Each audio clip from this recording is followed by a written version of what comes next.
Library থেকে issue করার ৮২ বছর পর ফেরত দেয়া হলো একটি বই। দাদির কাছ থেকে উত্তরাধিকার সূত্রে পাওয়া বইটি যুক্তরাষ্ট্রের টেক্সাসের স্যান অ্যান্টোনিও লাইব্রেরিতে ফেরত দিয়েছেন অজ্ঞাত এক ব্যক্তি।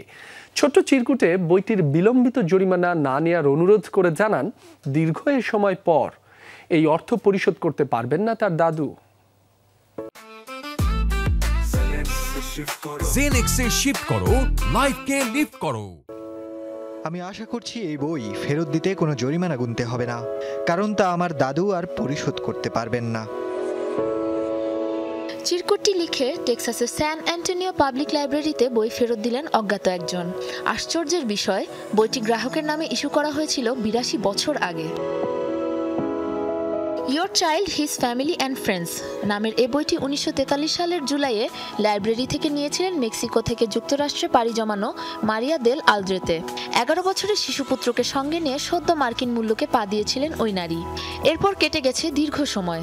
মারিয়ার পর তার ছেলে, তারপর নাতির হাত ঘুরে বইটি অবশেষে ফিরে এলো লাইব্রেরিতে। নাতি নাম পরিচয় গোপন রেখে বইটি পাঠিয়েছিলেন পাঠাগারে। গত জুন মাসে আমরা ডাকযোগে একটি প্যাকেজ পাই। খুলে দেখি ভেতরে ১৯৪৩ সালে ইস্যু করা একটি বই। যে বিষয়টি আমার সবচেয়ে বেশি পছন্দ হয়েছে তা হলো ৮০ বছরেরও বেশি সময় পর এই বইটি ফেরত দেওয়া হয়েছে। সাথে একটি চিরকুটও এসেছে, যেখানে বইটি কোথা থেকে এসেছে এবং কেন এতদিনেও ফেরত দেওয়া হয়নি সে বিষয়ে প্রেরক ক্ষমা চেয়েছেন।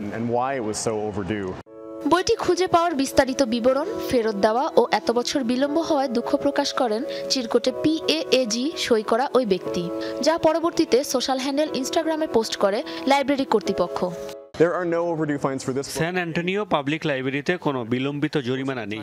তবে যখন এই বইটি ইস্যু করা হয়েছিল তখন জরিমানার একটি নিয়ম ছিল। ২০২১ সালে সেটি তুলে নেওয়া হয়েছে।